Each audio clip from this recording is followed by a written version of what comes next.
എനിക്ക് ടീച്ചർ ആവണമെന്നുള്ള ആഗ്രഹം എൻ്റെ 8ാം ക്ലാസ് മുതലുള്ള എൻ്റെ മനസ്സിലുള്ള ഒരു ആഗ്രഹമാണ്. ഇപ്പോൾ പലപ്പോഴും സ്കൂളിൽ ഇനി നിങ്ങളെ ഗ്രാജുവേഷനൊക്കെ കഴിഞ്ഞ് നിങ്ങൾക്ക് ഒരു സ്കൂളിൽ ജോലി കിട്ടണമെങ്കിൽ അപ്പോൾ നമ്മളെല്ലാവരും പഠിക്കാൻ വേണ്ടി ജോലിക്കാർ ഇനി നേരെ കഴിഞ്ഞു. അപ്പോൾ നമ്മൾ LPയുടെ കാര്യം പറഞ്ഞു, UPയുടെ കാര്യം പറഞ്ഞു, ഹൈസ്കൂളിലെ കാര്യം പറഞ്ഞു. ഓക്കെ, അപ്പോൾ അതിന് വരാൻ പോകുന്ന കാര്യത്ത് അല്ലെങ്കിൽ വരാൻ പോകുന്ന സർക്കുലർ പ്രകാരം PG പോസ്റ്റ് ഗ്രാജുവേഷൻ എല്ലാവർക്കും നിർബന്ധമാക്കുന്നുള്ളൊരു കാര്യം വരാനിരിക്കുന്നതാണ് പറയപ്പെടുന്നത്. നിർബന്ധം. ഇനി അടുത്തൊരു സംശയമാണ് ടീച്ചർമാരുടെ സാലറി എത്രയാണെന്നല്ലേ, പലർക്കും അറിയേണ്ട ഒരു കാര്യമാണ് ടീച്ചർമാരുടെ സാലറി അല്ലേ. അത് 2020 ഞാൻ ഗ്രാജുവേഷൻ BEdൽ ഗ്രാജുവേഷൻ കഴിഞ്ഞ് ഞാനൊരു ടീച്ചർ ആവുക അല്ലെങ്കിൽ ഒരു ഒഫീഷ്യലി ഞാനൊരു ടീച്ചർ ആവുന്നത് 2020. പക്ഷേ എനിക്ക് ടീച്ചർ ആവണമെന്നുള്ള ആഗ്രഹം എൻ്റെ 8ാം ക്ലാസ് മുതലുള്ള എൻ്റെ മനസ്സിലുള്ള ഒരു ആഗ്രഹമാണ്. ഇപ്പോൾ പലപ്പോഴും സ്കൂളിൽ നിന്ന് ടീച്ചേഴ്സ് ചോദിക്കും എന്താവാൻ ആഗ്രഹം അല്ലെ. നിങ്ങളൊക്കെ ആ ഒരു ഫേസ് കടന്ന ആളുകളാണ്. ചിലപ്പോൾ ഒരു പുതിയ ടീച്ചർ വരുമ്പോൾ നിങ്ങളെ പറ്റി ഇൻട്രൊഡ്യൂസ് ചെയ്യാൻ വേണ്ടി പറയും. അപ്പോൾ എല്ലാവരും എന്താ നിങ്ങളുടെ എയിം, ലക്ഷ്യത്തെ പറ്റി പറയും. അപ്പോൾ അന്ന് മുതലേ എൻ്റെ മനസ്സിലുള്ളൊരു ആഗ്രഹമാണ് ഒരു ടീച്ചർ ആവുന്നത്. കാരണം എനിക്ക് വളരെ ഇഷ്ടമാണ് ടീച്ചർ ആവുന്നത്. കാരണം എന്ത് രീതിയിൽ നോക്കിക്കഴിഞ്ഞാൽ നമുക്ക് ഒരുപാട് ഒരു നല്ലത് എന്ന് നമുക്ക് പറയാൻ സാധിക്കുന്ന ഒരു പ്രൊഫഷനാണ്. ബാക്കിയുള്ളത് മോശമെന്നല്ല, എനിക്ക് അത്രയും ഒരു പേഴ്സണലി ഇഷ്ടപ്പെട്ട ഒരു പ്രൊഫഷനാണ് ടീച്ചർ ആവുന്നത്. കാരണം നമ്മൾ എന്തൊരു കാര്യം പറഞ്ഞു കൊടുക്കുക അതൊരു നല്ലതുണ്ട്. ഒരിക്കലും ഒരു ടീച്ചർ ഒരു വിദ്യാർത്ഥിയോ അല്ലെങ്കിൽ ഒരു സൊസൈറ്റിയോ മോശമാവണം അല്ലെങ്കിൽ അവർക്കൊരു തെറ്റൊരു ടീച്ചറും പറഞ്ഞു കൊടുക്കില്ല അല്ലേ. അപ്പോൾ അതുകൊണ്ട് നമ്മൾ പറയുന്ന കാര്യത്തിലൊക്കെ ഒരു നന്മയുണ്ട്, ഒരു നല്ല വശം അതിനുണ്ട്. അതുകൊണ്ട് എനിക്ക് ഭയങ്കര ഇഷ്ടമാണ് ചെറുപ്പം മുതലേ ഒരു ടീച്ചർ ആവുന്നത്. ഞാൻ നേരത്തെ പറഞ്ഞ പോലെ 2020 എൻ്റെ BEd കഴിയുന്നത്. ശരിക്കും ഞാൻ +2 എടുത്തത് കൊമേഴ്സാണ്. ഞാൻ കൊമേഴ്സ് കഴിഞ്ഞ് പിന്നെ ഡിഗ്രി ഗ്രാജുവേഷൻ ഞാൻ എക്കണോമിക്സാണ് എടുത്തത്, BA എക്കണോമിക്സാണ് എടുത്തത്. അത് കഴിഞ്ഞ് പിന്നെ ഞാനൊരു വർഷം ശരിക്കും ഒരു എഡ്യൂക്കേഷൻ ഫീൽഡ് ഉണ്ടായിരുന്നു. അതായത് എൻ്റെ ഗ്രാജുവേഷൻ കഴിഞ്ഞ് ഒരു വർഷം ഞാൻ വേറൊരു കോഴ്സ് എടുത്തിട്ട് ഞാൻ പുറത്തായിരുന്നു. അതിൻ്റെ ഡീറ്റെയിൽ ഒരു വീഡിയോ ഞാൻ വേറെ തരാം. നിങ്ങൾ പലരും ആ ഒരു പ്രൊഫഷനെ പറ്റിയുള്ള കമൻസൊക്കെ വന്നിരുന്നു. അത് ഞാൻ വേറൊരു സെപ്പറേറ്റ് വീഡിയോ കൂടി ചെയ്യാം. പിന്നെ ശരിക്കും ഞാൻ 2018 ഞാൻ BEdന് ജോയിൻ ചെയ്യുന്നത്. ഓക്കെ, അപ്പോൾ നിങ്ങൾ ഒരു ടീച്ചർ ആവണമെങ്കിൽ നിങ്ങൾക്ക് മിനിമം വേണ്ടത്, ഇപ്പോൾ നിങ്ങളൊരു ഹ്യൂമാനിറ്റീസ് സബ്ജക്റ്റ് ആണെങ്കിൽ, ഒരു എക്കണോമിക്സോ അല്ലെങ്കിൽ ഒരു പൊളിറ്റിക്കൽ സയൻസോ അല്ലെങ്കിൽ ഹിസ്റ്ററി ഒക്കെ പഠിച്ച ഒരാളാണെങ്കിൽ അല്ലെങ്കിൽ പഠിക്കാൻ ഉദ്ദേശിക്കുന്ന ആളാണെങ്കിൽ നിങ്ങൾക്ക് ശരിക്കും ആവാൻ പറ്റുന്ന ഏത് സബ്ജക്റ്റാണ് ടീച്ചർ ആവാൻ പറ്റി ചോദിച്ചു കഴിഞ്ഞാൽ BEd എടുക്കുക, നിങ്ങൾ സോഷ്യൽ സയൻസ് ടീച്ചർ ആവുക നിങ്ങൾ ചെയ്യുക. BEd ഗ്രാജുവേഷൻ കിട്ടുക സോഷ്യൽ സയൻസാണ്. ഇത് നേരെ മറിച്ച് നിങ്ങൾ സയൻസ് സബ്ജക്റ്റ് എടുക്കുകയാണെങ്കിൽ ഇപ്പോൾ ഒരു BSc മാത്സ് ആണെങ്കിൽ നിങ്ങൾക്ക് എന്ത് കിട്ടും, മാത്സ് ടീച്ചർ ആവാം. അതുപോലെ BSc ഫിസിക്സ് ആണെങ്കിൽ ഫിസിക്സ്, കെമിസ്ട്രി, ബയോളജി. ഇതിൽ ഫിസിക്സ് എടുക്കുന്ന ആൾക്ക് ഫിസിക്കൽ സയൻസ് എന്ന് പറഞ്ഞ സബ്ജക്ട്, അതായത് ഫിസിക്സ് അതുപോലെ തന്നെ കെമിസ്ട്രി വരുന്നതാണ്. പിന്നെ ബയോളജി എടുത്ത ആളുകൾക്ക് എന്താണ്, അതുപോലെ ബോട്ടണിക്ക്, സുവോളജി, ബോട്ടണിക്ക് എടുക്കുക നാച്ചുറൽ സയൻസ് എന്ന സബ്ജക്റ്റാണ്. അല്ലെങ്കിൽ സയൻസിൽ തന്നെ നാച്ചുറൽ സയൻസ് എന്ന് പറയപ്പെടുന്ന സബ്ജക്റ്റാണ് എന്ത് ചെയ്യുക അവർക്ക് BEdന് കിട്ടുക. അപ്പോൾ നമ്മൾ എടുക്കുന്ന ഓരോ സബ്ജക്റ്റ് അനുസരിച്ചായിരിക്കും നമ്മൾ BEdൽ നമ്മളെ പഠിപ്പിക്കാൻ ഉദ്ദേശിക്കുന്ന സബ്ജക്റ്റ് നമ്മൾ സെലക്ട് ചെയ്യും. ഓക്കെ, അപ്പോൾ ഞാൻ എൻ്റെ കാര്യം പറയുകയാണെങ്കിൽ ഞാനിപ്പോൾ BA എക്കണോമിക്സ്, ഞാൻ ആർട്സ് സബ്ജക്റ്റാണ്, BA എക്കണോമിക്സ് ആണ് എടുത്തത്.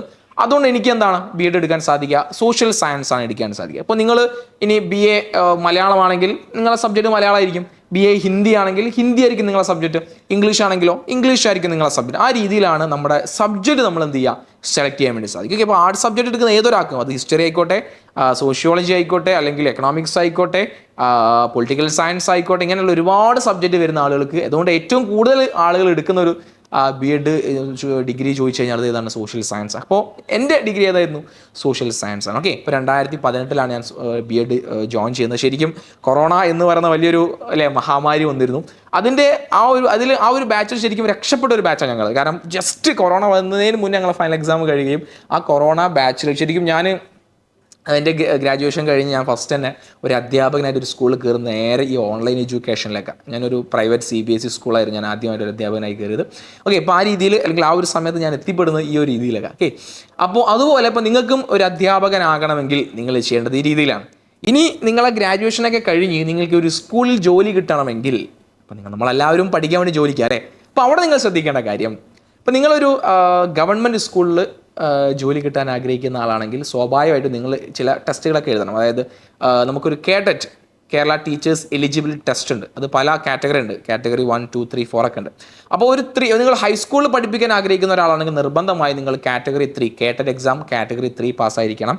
അതുപോലെ തന്നെ 3 പാസ്സായി കഴിഞ്ഞാൽ നിങ്ങൾക്ക് സ്വാഭാവികമായിട്ടും UPയിലൊക്കെ എടുക്കാം. അപ്പോൾ അത് ഏറ്റവും ഹൈ ലെവൽ അതാണ് പരിഗണിക്കുക. ഇനി നിങ്ങളൊരു UP സ്കൂൾ ടീച്ചർ ആവാൻ ആഗ്രഹിക്കുകയാണെങ്കിൽ നിങ്ങൾ എടുക്കേണ്ടതാണ് കാറ്റഗറി 2 ആണ്. ഇനി താഴേക്കാണെങ്കിൽ നിങ്ങൾ എടുക്കേണ്ടത് കാറ്റഗറി 1 ആണ്. ഓക്കെ, ഇനി ഇപ്പോൾ നിങ്ങൾക്ക് സംശയം ഉണ്ടാവും, ഇപ്പോൾ BEd എടുത്തു കഴിഞ്ഞാൽ എവിടെയൊക്കെ BEd എടുത്തു കഴിഞ്ഞാൽ നിങ്ങൾക്ക് UP സ്കൂളിലും അതുപോലെ തന്നെ അതായത് 6, 7, 8 ക്ലാസ് 5, 6, 7 ക്ലാസ്സുകളും അതുപോലെ തന്നെ 8, 9, 10 ഇവിടെയൊക്കെ നിങ്ങൾക്ക് പഠിപ്പിക്കാൻ സാധിക്കും. എന്തുണ്ടെങ്കിൽ BEd ഉണ്ടെങ്കിൽ, അതായത് BEd ഉണ്ടെങ്കിൽ 5, 6 അതായത് UP സ്കൂളിൽ നിങ്ങൾക്ക് പഠിപ്പിക്കാം. പക്ഷേ യു പി സ്കൂളും പഠിപ്പിക്കാം, ഹൈസ്കൂളും പഠിക്കാം. പക്ഷേ ഈ പറഞ്ഞ താഴെ ക്ലാസ്സിലുള്ള ആളുകളുണ്ടല്ലോ, അപ്പോൾ അതായത് നമ്മൾ 1, 2, 3, 4 എൽ പി സ്കൂളിൽ പഠിപ്പിക്കാൻ നമുക്ക് വേണ്ടത് DED എന്ന് പറയും. അതായത് TTC നമുക്ക് എളുപ്പത്തിൽ വരും. TTC ആണ് അവിടേക്ക്. അപ്പോൾ TTCയിൽ ഒരാൾക്ക് ഒരിക്കലും UP സ്കൂളിലോ അല്ലെങ്കിൽ BED അല്ലെങ്കിൽ നമ്മുടെ ഹൈസ്കൂളോ പഠിപ്പിക്കാൻ സാധിക്കില്ല. അപ്പോൾ നിങ്ങൾക്ക് ഒരു ഹൈസ്കൂൾ ടീച്ചറോ അല്ലെങ്കിൽ ഒരു UP സ്കൂൾ ടീച്ചറോ ആവണമെങ്കിൽ BED മതി. ഓക്കെ, ആ ഒരു കോഴ്സ് ഉണ്ടെങ്കിൽ പഠിക്കും. അപ്പോൾ പലരും ചോദിക്കാറുണ്ട്, സാറേ +2 കഴിഞ്ഞാൽ അല്ലേ, ഇപ്പോൾ TTC എടുക്കാൻ ആഗ്രഹിക്കുന്ന ആളാണെങ്കിൽ +2 കഴിഞ്ഞാൽ നിങ്ങളുടെ ഡിഗ്രി മതി, അല്ലെങ്കിൽ +2 ക്വാളിഫിക്കേഷൻ നിങ്ങൾ TTC എടുത്താൽ LP സ്കൂൾ ചെറിയ കുട്ടികൾ നിങ്ങൾക്ക് പഠിപ്പിക്കാൻ സാധിക്കും. ഓക്കെ, ഇനി നേരെ കഴിഞ്ഞു. അപ്പോൾ നമ്മൾ LPയുടെ കാര്യം പറഞ്ഞു, UPയുടെ കാര്യം പറഞ്ഞു, ഹൈസ്കൂളിലെ കാര്യം പറഞ്ഞു. ഓക്കെ, അപ്പോൾ നിനക്ക് എന്ത് മതി? നമ്മുടെ BED മതി അല്ലേ. അതിൻ്റെ കൂടെ തന്നെ നിങ്ങൾ ഇനി ശ്രദ്ധിക്കേണ്ട കാര്യം, അപ്പം ഞാൻ പറഞ്ഞു ഞാൻ എൻ്റെ ഗ്രാജുവേഷൻ കഴിഞ്ഞു, പിന്നെ ഞാൻ PG എടുക്കുകയാണ് ചെയ്തത് അല്ലേ. അപ്പോൾ നിങ്ങൾക്കിപ്പം ചെയ്യേണ്ട പണി ശരിക്കും ഗ്രാജുവേഷനും പോസ്റ്റ് ഗ്രാജുവേഷനും കഴിഞ്ഞിട്ട് BEDന് പോകുന്നതാണ് ഏറ്റവും നല്ലത്. കാരണം ഇനി വരാൻ പോകുന്ന കാര്യത്ത് അല്ലെങ്കിൽ വരാൻ പോകുന്ന സർക്കുലർ പ്രകാരം PG പോസ്റ്റ് ഗ്രാജുവേഷൻ എല്ലാവർക്കും നിർബന്ധമാക്കുന്നുള്ളൊരു കാര്യം വരാനിരിക്കുന്നതാണ് പറയപ്പെടുന്നത്. നിർബന്ധമായും പോസ്റ്റ് ഗ്രാജുവേഷനിൽ അതിൻ്റെ ഒരു ബേസിക് ക്വാളിഫിക്കേഷനായി മാറാൻ സാധ്യതയുണ്ട്. അപ്പോൾ അതായത് നിങ്ങൾ സ്റ്റഡീസിൽ നിങ്ങൾ പഠിപ്പിക്കാൻ ആഗ്രഹിക്കുന്ന ഒരാളാണെങ്കിൽ നിങ്ങളെ പഠനം എന്ത് ചെയ്യണം? ഏറ്റവും മിനിമം നിങ്ങൾ എന്ത് ചെയ്യണം? പോസ്റ്റ് ഗ്രാജുവേഷൻ PG വരെ നിങ്ങൾ എന്ത് ചെയ്യണം? പഠിച്ചിരിക്കണം. റെഡി. ഇനി നിങ്ങൾ ഹയർ സെക്കൻഡറി പഠിപ്പിക്കാൻ ആഗ്രഹിക്കില്ല. ഇപ്പോൾ നിങ്ങളുടെ ഹയർ സെക്കൻഡറി പഠിപ്പിക്കാൻ നിങ്ങൾ സെറ്റ് എക്സാം എന്ന് പറയുന്ന എക്സാം ഉണ്ട്. ഓക്കെ, സ്റ്റേറ്റ് എലിജിബിലിറ്റി ടെസ്റ്റ് ആണ്. അപ്പോൾ സെറ്റ് എക്സാം നിങ്ങൾ എന്ത് ചെയ്യണം? നിങ്ങൾ പാസ്സായിരിക്കണം. ഓക്കെ, സെറ്റ് എക്സാം വേണം. PG നിർബന്ധമാണ് എവിടെ പഠിപ്പിക്കാൻ വേണ്ടിയിട്ട്?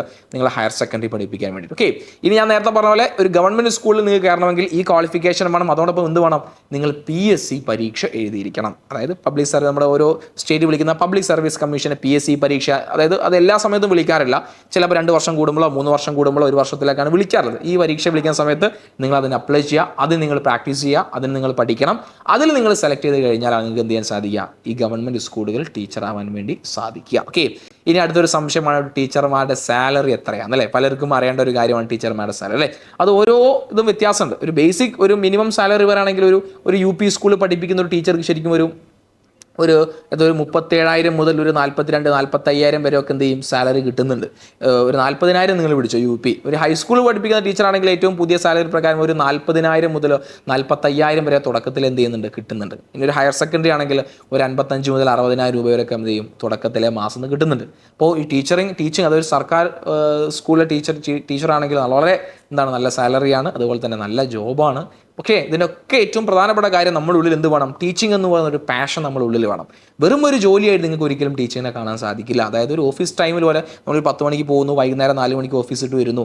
ആ ഒരു ഓഫീസ് ജോലി എന്ന രീതിയിൽ ഒരിക്കലും നിങ്ങൾക്ക് ടീച്ചിങ് ഒരു പ്രൊഫഷൻ നിങ്ങൾ കാണരുത്. കാരണം ഈ ഒരു ടീച്ചിങ് ജോലിയിൽ ഏർപ്പെട്ട് കഴിഞ്ഞാൽ നിങ്ങളെ വിദ്യാർത്ഥികളായിട്ട് ഇടപെടുന്ന കാര്യങ്ങൾ, നമ്മളെ ജോലിപരമായ കാര്യങ്ങൾ, അല്ലെങ്കിൽ നമ്മൾ ക്ലാസ് റൂം അല്ലെങ്കിൽ ഈ പറയുന്ന ടീച്ചേഴ്സുമായി അല്ലെങ്കിൽ ടീച്ചർ നിരന്തരം അല്ലെങ്കിൽ ആ ടീച്ചറുടെ മനസ്സിൽ നിരന്തരം എന്തുണ്ടായിരിക്കും? ആ കുട്ടികളെ പറ്റിയുള്ള ചിന്ത ഉണ്ടായിരിക്കും, അല്ലെങ്കിൽ ആ ഒരു ക്ലാസ് എൻവയോൺമെൻറ്റിനെ പറ്റി കാര്യങ്ങൾ ടീച്ചറുടെ മനസ്സിൽ എപ്പോഴും ഉണ്ടായിരിക്കും. ഓക്കെ, അങ്ങനെ ഉണ്ടാവാൻ പറ്റുന്ന ഒരാളായിരിക്കണം ശരിക്കും ഏറ്റവും നല്ല ടീച്ചർ. ഓക്കെ, എങ്കിൽ കാരണം നമ്മൾ അത്രത്തോളം നമ്മളൊരു ജോലി ചെയ്യുന്നതപ്പുറം നമ്മളൊരു സർവീസ് കൂടിയാണ് നമ്മൾ ടീച്ചിങ്ങിൽ നമ്മൾ ചെയ്യുന്നത്. ആ ഒരു ചിന്ത കൂടി എപ്പോഴും എന്ത് ചെയ്യണം? നിങ്ങൾക്ക് ഉണ്ടായിരിക്കണം. റെഡി.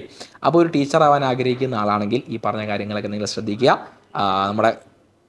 നമ്മുടെ പ്രൊഫഷൻ വൈസ് നോക്കുകയാണെങ്കിൽ നിങ്ങൾക്കൊരു ഡിഗ്രി ഉണ്ടായിരിക്കണം.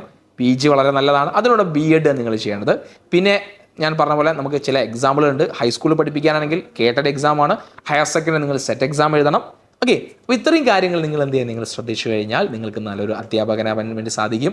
അപ്പോൾ എത്ര പേർക്കാണ് അധ്യാപകനാവാൻ ആഗ്രഹമുള്ളത്? നിങ്ങൾ എന്ത് ചെയ്യുക? താഴെ കമൻറ്റ് ചെയ്യുക. അതുപോലെ നിഹാൽ പെർസ്പെക്റ്റീവിൻ്റെ കമ്മ്യൂണിറ്റി ലിങ്ക് ഞാൻ താഴെ പിൻ ചെയ്തിട്ടുണ്ട് നമ്മുടെ ഡിസ്ക്രിപ്ഷൻ ബോക്സിൽ.